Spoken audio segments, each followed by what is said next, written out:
Hi, I want to tell you a little bit about one of the ways that you can improve your relationship. So, if you're taking the 6 week relationship challenge, this might be week one for you. If you haven't seen that video, check it out. It's the previous one, and you can subscribe to hear the rest. So, I'm Dr. Kristen Kopez. I'm a clinical psychologist, and I want to talk to you a little bit about communicating with your partner. And we're going to talk today about process versus content. So, those are just big fancy ways of saying when we talk and when we listen, are we listening based on the information that's being given, right? So that would be content. Like if someone's trying to share that they're tired of the dishes in the sink or they don't like cooking 7 days a week, the content part of that is the actual chore, right? But the process part of that is how are they saying it? How are you hearing it?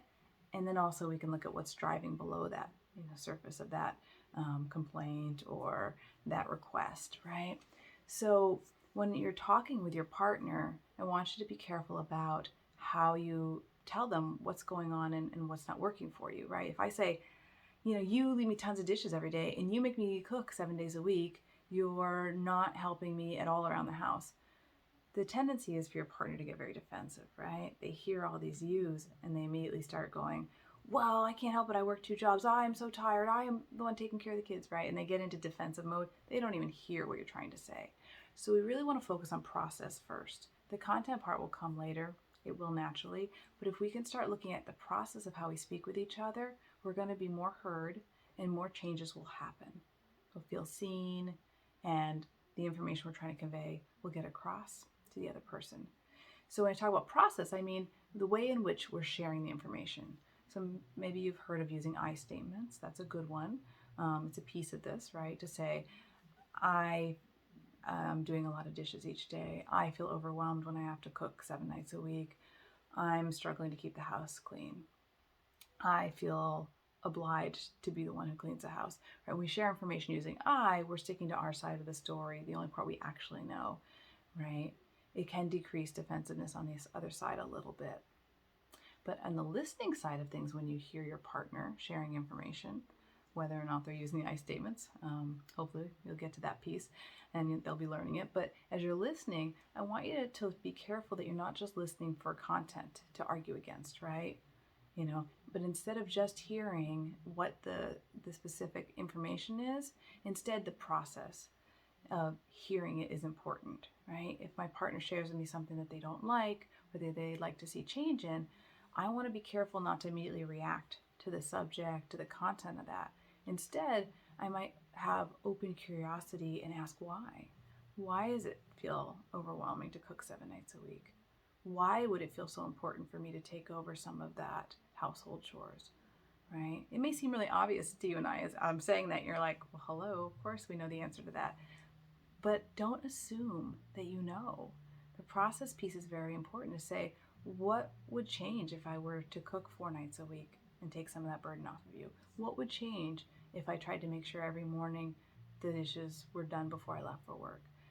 You might start asking some curiosity questions, right? To say, what is it about this that's so painful for you or difficult for you when it happens, right? Yes, we love the idea of sharing, equally with our partner. But these are just examples because your partner might come to you about something that's completely outside the household realm, might be about something else entirely, how they behave in public, how you speak to them around friends, who knows, right? But this is an example I'm giving you because many couples can relate to the household issues. But the process piece is about listening for what's going on, right? Listening and saying, I'm curious about that.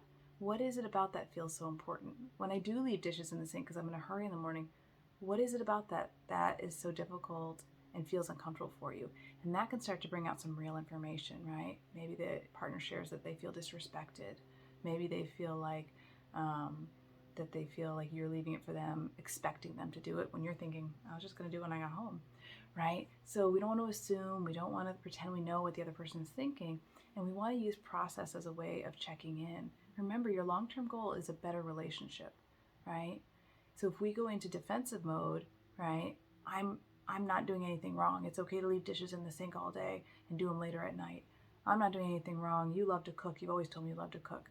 Right? If we go into defensive mode and we're just reacting to content, we miss the whole point.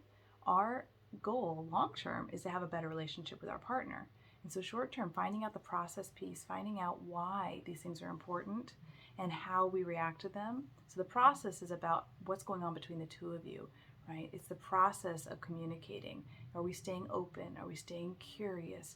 Are we keeping our defensiveness down, right? Rather than defending ourselves immediately, which just shuts the other person down and pretty much tells them, I'm probably going to keep doing this thing that you don't like me doing, right? If I'm defending myself. Instead, thinking about it through process, thinking about how can I react to this information in an open way with curiosity to ask questions, that's really going to help. So ask your partner, how are we doing with process? Do we only talk in content? Are we like ships passing in the night, throwing little darts and daggers at each other of content just because we feel like we don't have time to process? Can we start working on a way of sharing with each other, even if it's in these once a week moments where you get to be alone together, about why something is a struggle for you, why you'd like to see change, why something hurts so deeply that might not seem like a big deal to another person, right? So my first topic for you to really talk about is process versus content and how you're doing with that. Thanks. If you want more information or want to contact me, you can go to my website, drkinthebay.com. Thanks so much. Bye-bye.